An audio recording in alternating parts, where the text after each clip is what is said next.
pelo meu companheiro de longa jornada, Dejailson Matias, que é cantor e levita, e que tem um canal muito abençoado no YouTube. Se os irmãos depois que me acompanham nas minhas redes sociais puderem segui-lo e também adicionar ele também e se inscrever no seu canal, eu apoio, porque são pessoas brilhantes na obra do Senhor.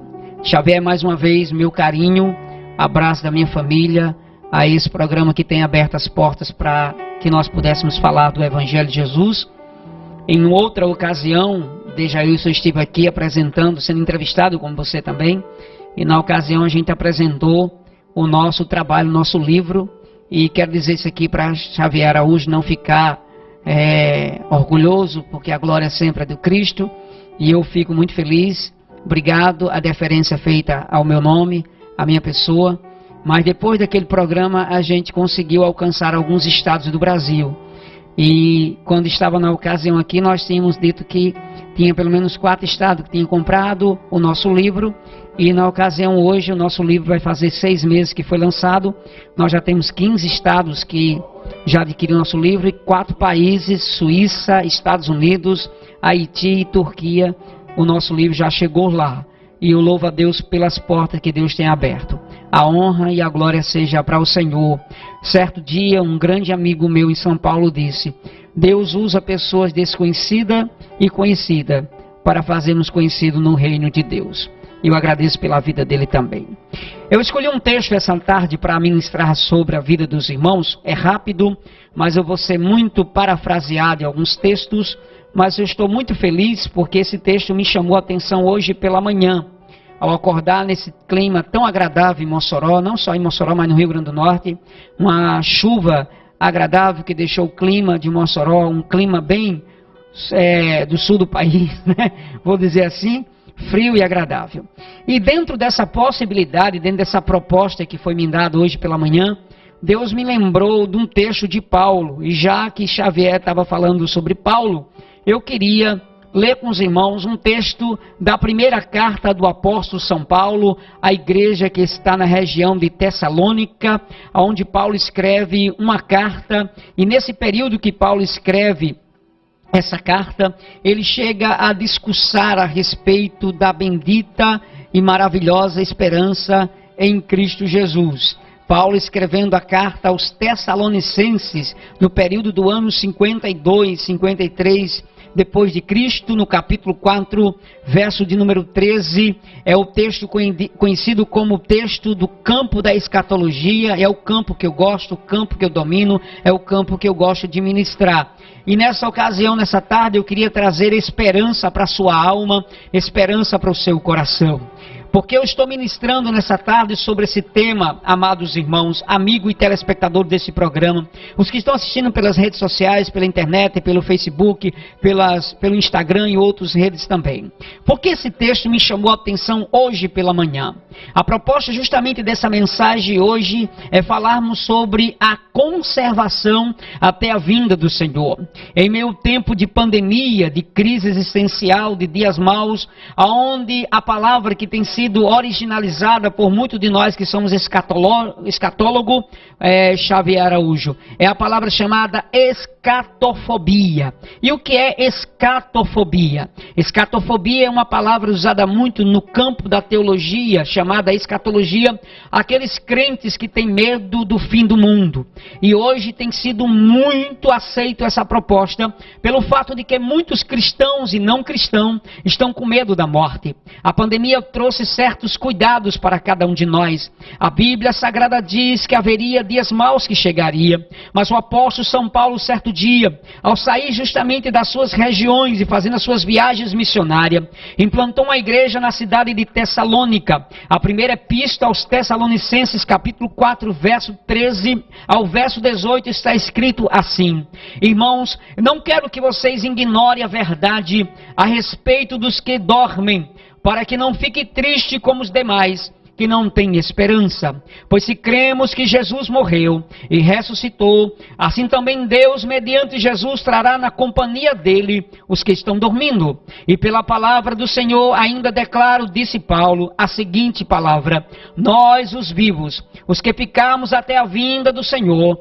de modo nenhum precederemos os que dormem, porque o mesmo Senhor dará ordem, a palavra de ordem será ouvida a voz do arcanjo, o ressoar da trombeta de Deus, e descerá do céu, e os mortos em Cristo ressuscitarão primeiro. Depois nós, os vivos, os que ficarmos, seremos arrebatados, juntamente com eles, entre nuvens, para o encontro com o Senhor nos ares, e assim estaremos para sempre com o Senhor. Disse Paulo: portanto, console uns aos outros com estas palavras. Louvado seja o bendito nome de Jesus. Eu quero chamar a atenção de vocês que estão em casa agora para esse texto. Eu quero chamar a atenção de vocês para essa visão de Paulo sobre a igreja de Tessalônica. A primeira epístola aos Tessalonicenses é uma carta muito valiosa para os crentes de hoje, para os crentes do século 21. Por duas razões básicas eu poderia dizer que essa carta é subimportante e valiosa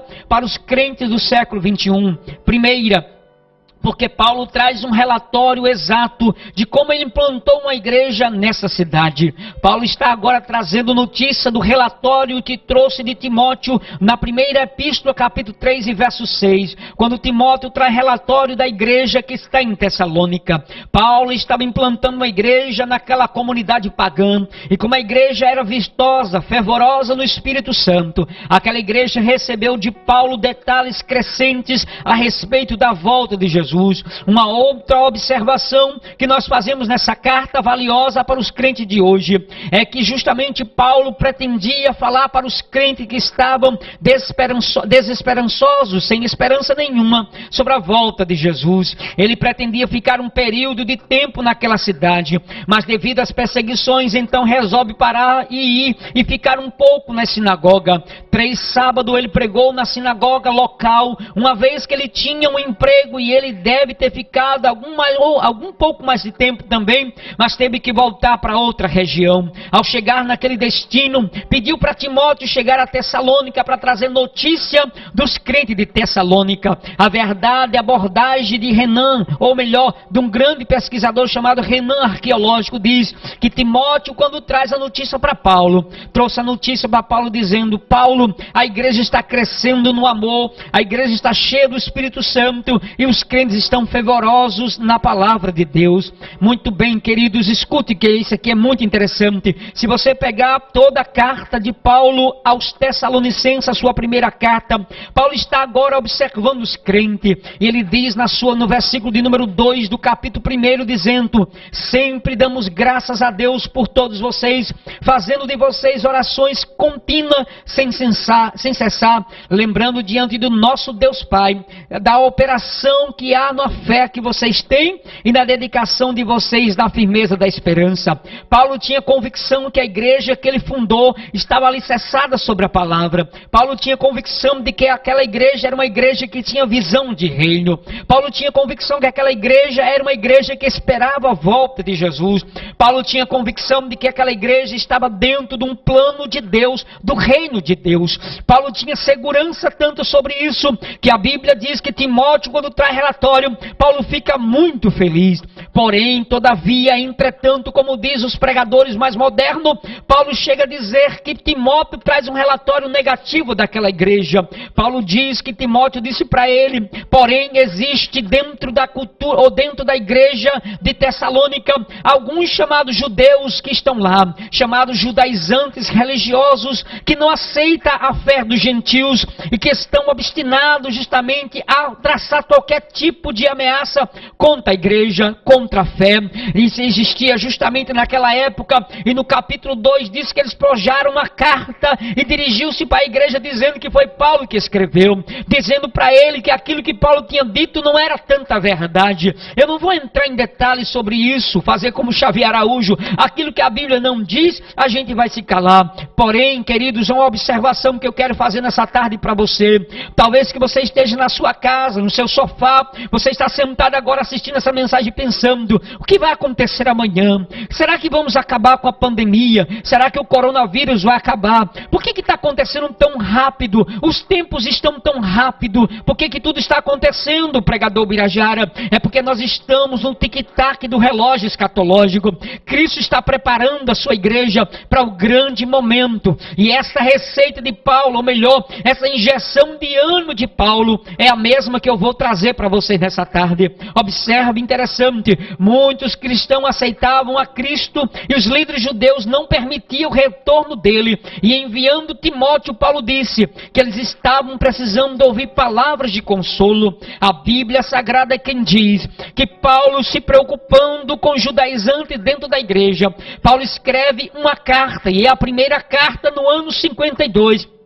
E nesse período, quando Timóteo encontrou Paulo, que trouxe justamente em Coríntio esse relatório, se possível fosse, enviasse uma carta para os Tessalonicenses. A Bíblia diz que Paulo escreve a primeira carta, animando os crentes de lá. Eu acho lindo esse texto, amados irmãos, porque esse texto é um texto não exortativo, é um texto consolador, é um texto que nos propõe a ver, observar a preocupação de Paulo para os crentes que estavam em Tessalônica. Observe isso aqui que é muito lindo. Paulo diz que 3 fatos se destacavam na cidade de Tessalônica, na igreja de Tessalônica. Primeiro fato, a igreja estava crescendo em número e espiritualidade. Amados irmãos, uma das coisas que eu acho mais lindo na Bíblia Sagrada, louvado seja o nome de Jesus, é que Paulo diz que a igreja estava crescendo. Certo dia, um pastor norte-americano da Igreja Batista, em uma entrevista feita num canal de televisão, perguntaram para ele: o senhor esteve no Brasil? Estive. E o que aconteceu no Brasil com esse crescimento numérico dos pentecostais e dos neopentecostais? Aquele homem, aquele crente batista da igreja do pastor Rick Warren, disse certa feita para ele: ah, Senhor, vocês estão enganados. A igreja brasileira não cresceu durante 20 anos. Durante 20 anos a igreja não cresceu. Ela inchou. Ela começou a proporcionar a ideia de um evangelho facilitador. E dentro dessa proposta, dessa emenda, qual o pastor Batista trouxe, veio as minhas reflexões da igreja de Tessalônica, porque parece que Paulo está vendo com os olhos espirituais a mesma coisa que aquele pastor viu. Ele não viu um crescimento de uma igreja, Xavier Araújo, com mais de 1000 pessoas num templo. Ele viu qualidades que estavam sendo produzidas. Ele começou a observar que tinha mais trigo, ou melhor, mais joio do que trigo. Estava observando que a igreja estava enchendo, porque estavam mais preocupados no Brasil em crescer templos do que fazer com que o reino de Deus fosse conhecido. Venha como estais, permaneça como estais. O evangelho da porta estreita não era pregado, o evangelho para entrar no caminho estreito não estava sendo pregado, e nós começamos a apresentar uma igreja de frequentadores, que você não precisa fazer nenhum mérito para receber a salvação. Afinal de contas, Cristo já fez na cruz, e você apenas precisa ser apenas um motivador da igreja. Dê o seu dízimo, dê sua oferta, venha para o culto o dia que você quiser, que você será bem abençoado. Quanto mais você ofertar, mais bênção você tem. E aquele pastor da igreja de Rick Warren diz assim: ei, quente, nós estamos apenas inchando e não crescendo. Por favor, me permita fazer isso em canal de televisão. A igreja brasileira só está passando por isso, porque a igreja precisa aprender a ser crente de verdade. Eu disse em um artigo no Instagram, contrariando um monte de pastores que estavam dizendo, graças a Deus, que a pandemia vai passar. Eu disse, com certeza vai passar, mas a pandemia veio para absorver a ideia de que nós vamos começar a testar quem é crente de verdade e quem não é crente de verdade. Eu glorifico o nome de Jesus, porque é aqui que entra a coisa mais linda da história. É que depois dessa pandemia, Xavier Araújo, Dejaí, os amados que estão aqui, nós veremos dentro dos nossos templos 2 grupos de pessoas. O primeiro grupo de pessoas é justamente esse grupo de pessoas. Sabe qual? Praticamente será um grupo maior de 60% a 70% que entrarão pelo templo da Igreja Batista, que entrará dentro dos templos da Assembleia de Deus e outras igrejas também. E a coisa que eu acho mais lindo é que esses 70% a 60% que entrarão entrarão precisando de socorro, precisando de um psicólogo, de um médico, de um abrigo, de alguém que possa olhar para ele e dizer assim: eu te amo, eu preciso entender isso, glória ao nome precioso de Jesus. E o que eu acho mais lindo em tudo isso, queridos, amados irmãos, é que justamente essa percepção desse homem de Deus, do pastor Rick Warren, lá nos Estados Unidos, é trazer a proposta imediata, glória ao nome de Jesus. Sabe qual, amados irmãos? Isso aqui. Porque quando a gente começou a entender isso aqui, eu disse para ele: depois da pandemia, haverá um grupo de 60%, 70% de pessoas que vai chegar dentro dos templos chorando, carecendo de entender que o templo é um lugar sagrado, que dentro de 4 paredes não, mas está na comunhão com os irmãos. Deixaremos de ser religiosos para sermos crentes verdadeiros. Deixaremos de ser meros espectadores de cultos e apresentador de pregadores e cantores cheios do Espírito Santo. Iremos para o culto para adorar ao Senhor de verdade. Iremos ao culto para cantar ao Senhor. Não iremos ao culto para apresentar qualquer mérito de apresentação. Mas o grupo menor, Birajara, qual é? É de mais ou menos 30%, 40% que estará no templo. Esses crentes estarão fortalecidos, cheios do Espírito Santo. Eles entrarão no templo, eles vão aprender uma coisa. Qual é o resultado de tudo isso, Birajara? Resultado de uma carta que Paulo escreveu, a missiva que ele redigiu para a igreja de Tessalônica. Jesus está redigindo hoje para as igrejas. Quando voltarmos aos templos, que tivermos nossos cultos normais, nós observaremos um grupo bem pequeno, mas esse grupo bem pequeno trará justamente fortalecimento para a nossa fé, porque nós aprendemos nessa pandemia. Xavier Araújo, glória a Deus, eu estou empolgado porque isso eu precisava ministrar para muitos que estão me ouvindo. Depois da pandemia, acontecerá um resultado de um grande avivamento no Brasil e no mundo, porque os crentes que são minoria, que entrarão pela porta do templo das igrejas, eles terão cuidado em ler mais a palavra, eles serão mais fervorosos na sua oração. Não será mais oração de 5 minutinhos de Jailson, será oração que os joelhos vão ter que doer, porque sentirão saudade da presença do Espírito Santo, sentirá saudade do amor de Cristo, sentirá saudade das belas mensagens pregadas, da comunhão, do abraço fraternal. Deixaremos de ter dentro das nossas igrejas fofoqueiros de plantão e teremos adoradores justamente em nossos templos, porque aquele grupo mais fraco que entrara no templo eram os religiosos de plantão, o que ia para o culto por causa do pregador, do cantor, da cantora ou do cantor, mas agora eles vão para o culto por causa de Jesus, porque sem Jesus nada podemos fazer. Aí Paulo diz: cuidado, porque nessa semente podre que entrou na igreja de Tessalônica, entrou na igreja brasileira. Escute o que eu vou falar nessa tarde para você, para que você entenda que Deus lhe chamou para ser crente verdadeiro, que é adorador de verdade. Eu gosto de dizer isso: não adianta enganar a igreja, a noiva de Cristo, com aquelas postagens no Instagram, daqueles cultos que você levanta a mão, que você apresenta foto de gente chorando. Isso é apenas um movimento de um culto pentecostal. Santidade está no caráter de alguém. Santidade não precisa ser mostrada dentro de um quarto, dentro de uma postagem do Facebook e do Instagram. As pessoas não entendem. Tem muita gente, Xavier, que vai para o monte e precisa tirar uma foto, filmar, para dizer para as pessoas que estão orando e jejuando, enquanto Jesus está dizendo: quando você quiser entrar para orar e quer alguma coisa com teu pai, entra no teu quarto e em segredo ora com teu pai e fecha a porta. Amados irmãos, uma das coisas mais lindas de Paulo foi essa. Ele leva um conselho para a igreja de Tessalônica dizendo: meus amados irmãos, eu não quero que vocês sejam ignorantes a respeito dos que já estão morrendo, porque o judaizante estava dizendo para a igreja de Tessalônica: não tem mais ressurreição, Jesus não vem mais. Nós estamos vendo isso hoje, gente, dentro das igrejas, crentes que estão sentando do nosso lado dizendo: Jesus não vem agora não, ele vai demorar muito, esse negócio de ressurreição, de anjo, dessas coisas não existe, e eles estão semeando contenda dentro das nossas igrejas. Aí Paulo diz assim: crente, cuidado com o judaizante. Amados irmãos, eu não quero que vocês sejam ignorantes a respeito dos que já estão dormindo. Mas eu quero dizer uma coisa a respeito de tudo isso, para que vocês não fiquem tristes como aqueles que não têm nenhuma esperança. Porque se Deus ressuscitou Jesus dentre os mortos, Deus também trará consigo os que já morreram com ele. Aí Jesus continua, ou melhor, Paulo continua falando sobre o advento de Cristo, a volta de Cristo. E deixa eu concluir essa mensagem com algo lindo que eu recebi hoje pela manhã. Os inimigos dizem que ele estava interessado apenas no dinheiro. Paulo estava interessado em pregar justamente o amor de Cristo. E outra, a doutrina da escatologia chegou justamente no berço da igreja de Tessalônica.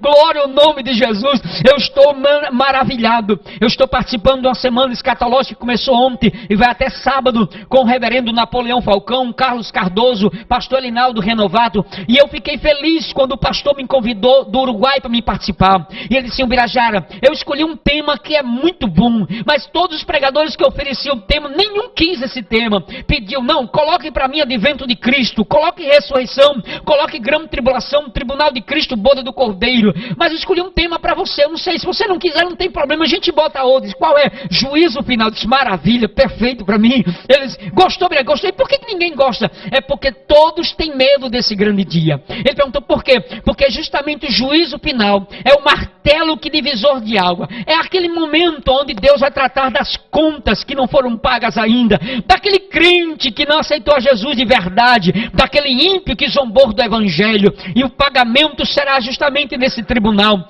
Mas observando bem o texto de Paulo aos Tessalonicenses, capítulo 4, verso 13 a 18, me chama muito a atenção, e eu termino justamente nessa primeira parte e segunda para concluir essa mensagem. Meus amados irmãos, a principal tarefa de Paulo a enviar a carta aos Tessalonicenses era advertir justamente sobre o judaizante que estava envenenando a esperança dos crentes. A esperança que Paulo falou em Romanos, a esperança que se vê não é esperança, porque como você pode esperar uma coisa que você vê? Mas a esperança que não se vê, essa sim é esperança. Tem muita gente achando que Cristo não vai voltar. Tem muita gente achando que o mundo vai desabar. Tem muita gente pensando que Ele não vai voltar. O relógio já está dizendo: Ele está chegando. E deixa eu fazer algo lindo essa tarde aqui para vocês. Eu estudando escatologia, eu descobri que a maior esperança de um crente está em 3 momentos diferenciados na vida dele. No momento de aflição,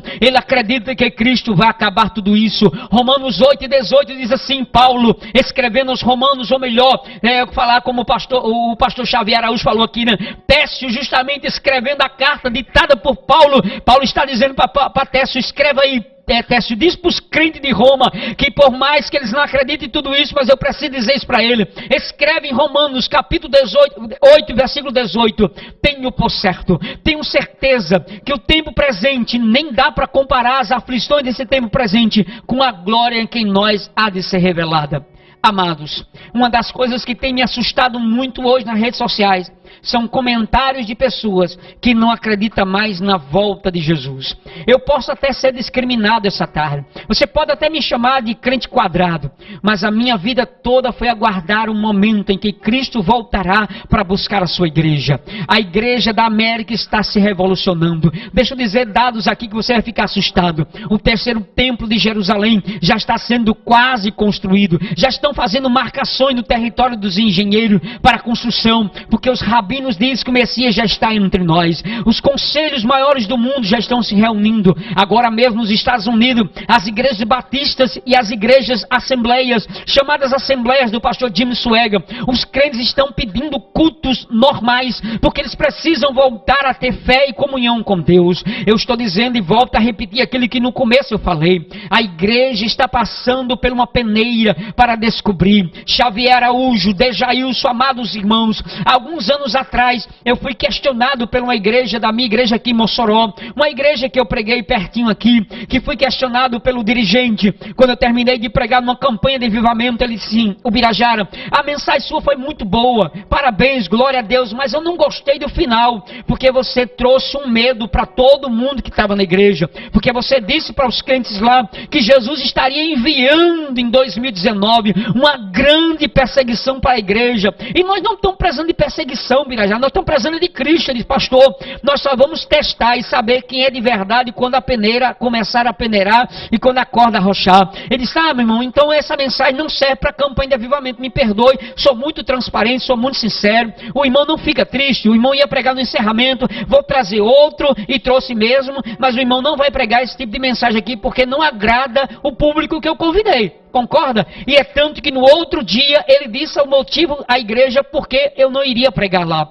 E a igreja glorificou, disse graças a Deus que ele não vai pregar, que a mensagem dele foi isso. Acontece que um ano depois, esse mesmo dirigente pediu a mim para socorrer a igreja dele. Ele continuou na igreja e pediu, socorre a minha igreja, porque eu nunca vi tanto desastre na igreja. Não, pastor, eu não vou socorrer sua igreja não, quem socorre sua igreja é o Espírito Santo. Corre para ele, se humilha, porque ele enviou para vocês a ideia. Crentes que não têm raiz, cai com certeza com qualquer vendaval, mas quem tem raiz, já diz uma música por aí, né? Consegue sobreviver também. 2 anos depois, Xavier, 2 anos depois, ele disse para mim, Birajara, aquela mensagem hoje ainda machuca o coração dos crentes. Todos eles disseram 2 meses depois, vamos trazer o Birajara e pedir perdão no púlpito a ele, porque ele estava dizendo, era o que Deus estava falando para o nosso coração. Gente, a igreja brasileira precisa passar pela peneira, para quando nós começarmos a descobrir quem é de verdade. Crente de oba-oba tem muito por aí, mas crente de joelho, de Bíblia na mão, fiel ao Senhor são poucos, mas Deus está preparando a sua noiva para o grande momento, aonde Ele vai buscar a igreja lavada, remida pelo sangue do Cordeiro. Eu preciso contar isso aqui, eu sei que eu tenho muito tempo e Xavier está só acenando, fica à vontade, mas eu preciso contar. Certo dia, um grande pregador, conhecido mundialmente, John Wesley, certa feita contou uma experiência de uma revelação, Xavier, e foi lindo demais. Ele indagava com Deus, perguntando, Deus, afinal de contas, qual é a igreja que vai entrar no céu? Qual será a placa da igreja que vai entrar no céu? E de repente, uma noite, ele teve um sonho que foi sido levado até o céu e até o inferno. E o anjo que levava aquele homem até o inferno, chegou ao inferno de Jailson e se apresentou um demônio que estava na porta. Na ilustração da revelação, ele diz assim, quando eu cheguei, o anjo disse, pergunta ao demônio, quais são os crentes que estão aí dentro? E ele de repente fez a pergunta. O relatório de John Wesley foi o seguinte, demônio, eu sei que eu não gosto de estar aqui. John Wesley conta no testemunho que a presença do mal era tão forte que ele sentia arrepios e travava muitas vezes, mas o anjo encorajava ele, como encorajou Paulo e Silas na prisão. E diz que ele perguntou, anjo, ou melhor, demônio, quem está aí dentro? Aí dentro tem algum crente das Assembleias de Deus? E o demônio olhou, deu uma gargalhada e assim, está cheio dele aqui. E aí John Wesley ficou muito triste e perguntou, tem algum batista aí? Ele está cheio também. Presbiteriano está cheio, da ortodoxa está cheio, e começou a perguntar um monte de igreja, e todo dizia a mesma coisa. Ele ficou triste, aquele demônio começou a dar a gargalhada dele, o anjo pegou pela mão, segundo a revelação, e levou até o paraíso, e quando chegou no paraíso encontrou um anjo lindo lá. Ele disse que era tão lindo que o aspecto era descritível, e disse que perguntou a ele, o que é que eu pergunto antes? Pergunta a mesma coisa que perguntou o demônio? Ele disse, anjo, por favor, será que aí dentro tem algum crente assembleiano? E o anjo disse, nenhum. Os batistas estão aí dentro? Tem nenhum aqui dentro não. Os presbiterianos? Também não tem não.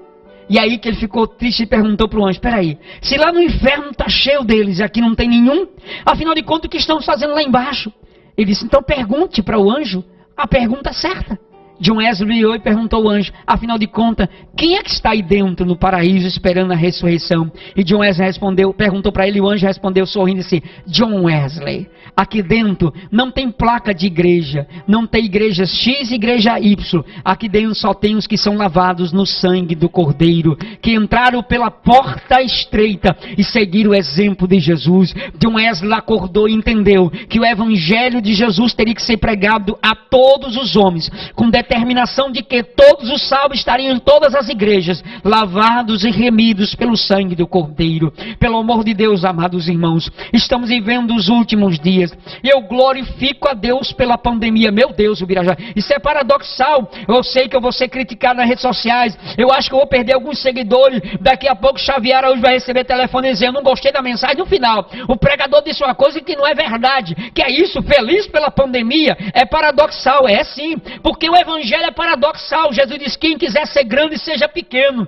Quem quiser ser exaltado, seja humilhado. Paulo disse: quando eu penso que não tenho nada, aí que eu tenho tudo. Quando eu sou fraco, aí é que eu sou forte. Parece contraditório e paradoxal, mas eu estou usando apenas uma metáfora para você entender. A pandemia veio apenas para nos testar. O diabo pensava que fecharia os templos das igrejas e nós ficaríamos pobres sem fé e desviaríamos no outro dia. Pelo contrário, quando o diabo pensou que as igrejas fechariam as portas, as janelas, não teria culto, Deus abriu o culto dentro de casa. Nós aprendemos a orar com a família, nós aprendemos a fazer culto doméstico que não fazia. Os obreiros que eram crentes só no altar começaram a ser obreiro dentro de casa. A mulher que só orava no ciclo de oração começou a orar dentro de casa. O filho que não orava na igreja começou a orar em casa. Nós estamos mais fortalecidos. A pandemia pode chegar como assombro e nós temos que ter medo e prevenir como estamos tendo prevenção. Mas porém nós entendemos que Deus está tratando a sua igreja para os últimos momentos, para buscar a sua igreja. Parece que essa mensagem não vai te alegrar, porque não é uma mensagem de anjo que está passando na tua casa. Da chave que eu vou te entregar hoje, talvez você tenha desligado a internet. Eu pensei que Xavier ia trazer um pregador que ia dizer que Jesus estava vindo com anjo, com a vassourinha para varrer minha casa. Essa mensagem é para alegrar o teu coração. Ou você é crente de verdade, ou o arrebatamento da igreja vai te pegar de surpresa. Jesus está voltando. Tem muita gente dizendo que é como judaizante, não tenho mais esperança, mas eu tenho esperança. Nós que estamos aqui na TV temos esperança.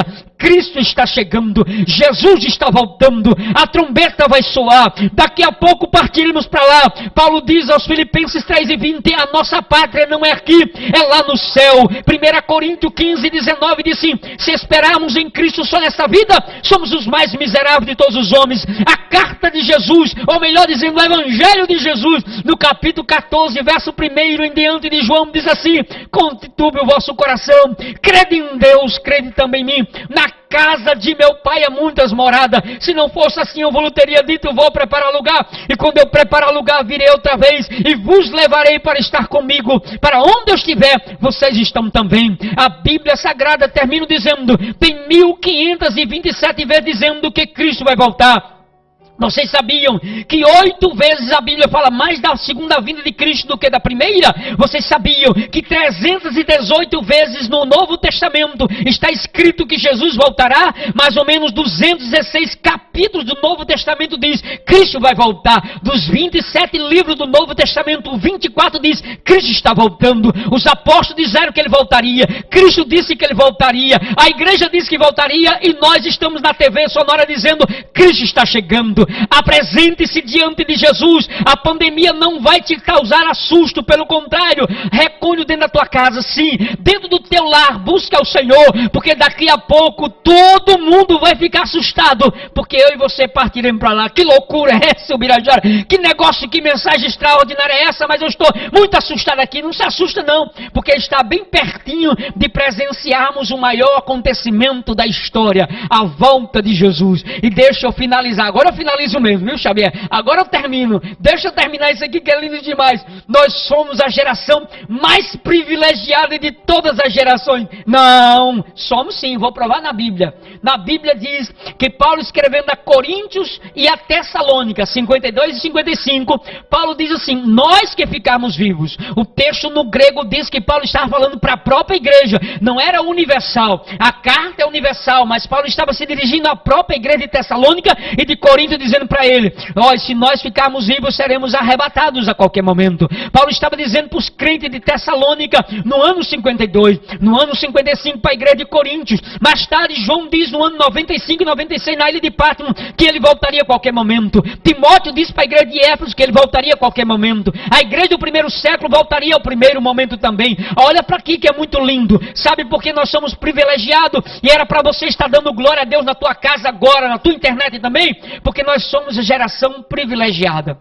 Xavier Araújo, com todo respeito ao Senhor, a permissão que me deste aqui, eu preciso dizer isso aqui. Por que nós somos a geração mais privilegiada de todas as gerações? Primeiro, a geração de Paulo morreu. A geração de João morreu, a geração de Irineu, Papias e os tertulianos, Sóstenes, do bispo de Policarpo de Esmina, todos morreram.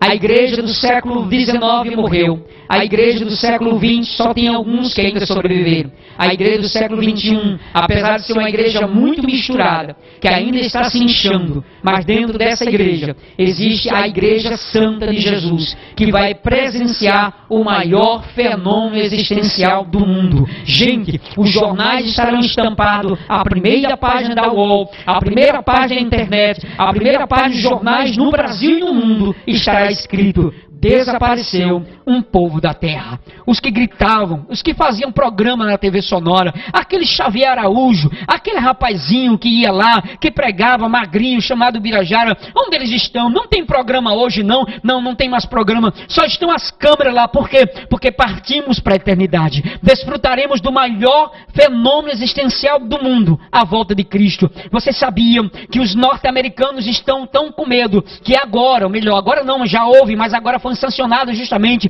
que piloto de avião e o copiloto tem que ser um crente e outro não crente. Não pode dois crentes, porque sabe que o arrebatamento pode ser a qualquer momento e poderia ficar sem os dois pilotos. Por isso que eu acredito que nós estamos vivendo o último dia, os últimos momentos. O dia de Cristo chegará e eu e você estaremos diante dele, quando encontraremos com o nosso noivo Jesus, e pela primeira vez nós desfrutaremos de olhar para a sua face meiga, e pela primeira vez trocaremos essas vestes por vestes brancas, trocaremos o nosso nome, teremos corpos incorruptíveis, corpos imortais, e estaremos para sempre com o Senhor. Alegre-se no Senhor, porque os dias são maus, mas o tempo está acabando, Cristo está voltando. Daqui a pouco a igreja deixará de sofrer nessa terra e triunfantemente estaremos na glória eterna, para Jesus ser glorificado para sempre. Amados irmãos, eu concluo dizendo para você: a maior esperança da igreja não é a construção mais de grandes templos. A maior esperança da igreja não é ser conhecida no mundo. A maior esperança da igreja é glorificar o nome de Jesus e aguardar a sua bendita esperança. Há um sinal no céu dizendo que ele está voltando.